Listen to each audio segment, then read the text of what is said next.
হলে তার বিরুদ্ধে মানহানি মামলা আমি করব। এটা বলে রাখছি, বেটাকে ছাড়বো না। তাহলে তার বিরুদ্ধে মানহানি মামলা আমি করব। এটা বলে রাখছি, বেটাকে ছাড়বো না। বিধায়ক নওশাদ সিদ্দিকী সম্বন্ধে আরেক বিধায়ক তৃণমূলের শওকত মোল্লার মন্তব্যের প্রেক্ষিতে এবার পাল্টা বিস্ফোরক মন্তব্য করলেন আইএসএফ নেতা নওশাদ। তৃণমূলের মধ্যে মমতা বনাম অভিষেক যে লবির দ্বন্দ্ব চলছে, তৃণমূল বিধায়ক শওকত মোল্লা আসলে সেটাকেই প্রমাণ করলেন। এমনটাই মন্তব্য বিধায়ক নওশাদ সিদ্দিকীর। একই সঙ্গে তাঁর সংযোজন, ওই বেটাকে আমি ছাড়বো না। দেখুন, শওকত মোল্লা সাহেব আমার সম্পর্কে ইতিপূর্বে অবাঞ্ছিত মন্তব্য করেছে, তার জবাব কিন্তু আমি কোর্টের মাধ্যমে নিচ্ছি। মামলা চলছে, তাকে কোর্টে টেনে হাজির করেছি।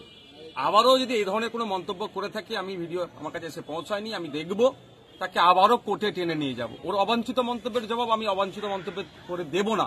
আমি আইনের মাধ্যমে এর জবাব দিয়ে চাইব, এবং যে কথা বলেছে আইনের মাধ্যমে তাকে প্রমাণ করতে হবে, না হলে তার বিরুদ্ধে মানহানি মামলা আমি করব।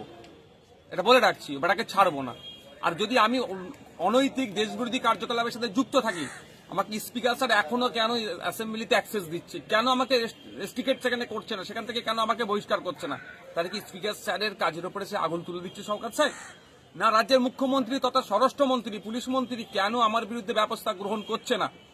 আমি শুনেছিলাম শওকত সাহেবের সাথে তিনি অভিষেক ব্যানার্জির লবি।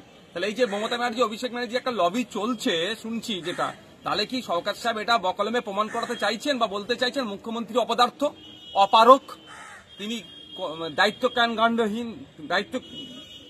তিনি, যে নওশাদ সিদ্দিকী অবৈধ কাজের সাথে যুক্ত থাকার পরে তাকে কেন অ্যারেস্ট করছে না? এটা কি শওকত সাহেব বলতে চাইছেন? মাননীয়াও এটা দেখুক, আর আমি আমার মতো আইনি লড়াই করব। শওকত সাহেবকে আইনের মাধ্যমে বুঝে নেব। এই যে লাফালাফি করছে, অবাঞ্ছিত মন্তব্যের জবাব বন্ধ করব আমি আইনের মাধ্যমে।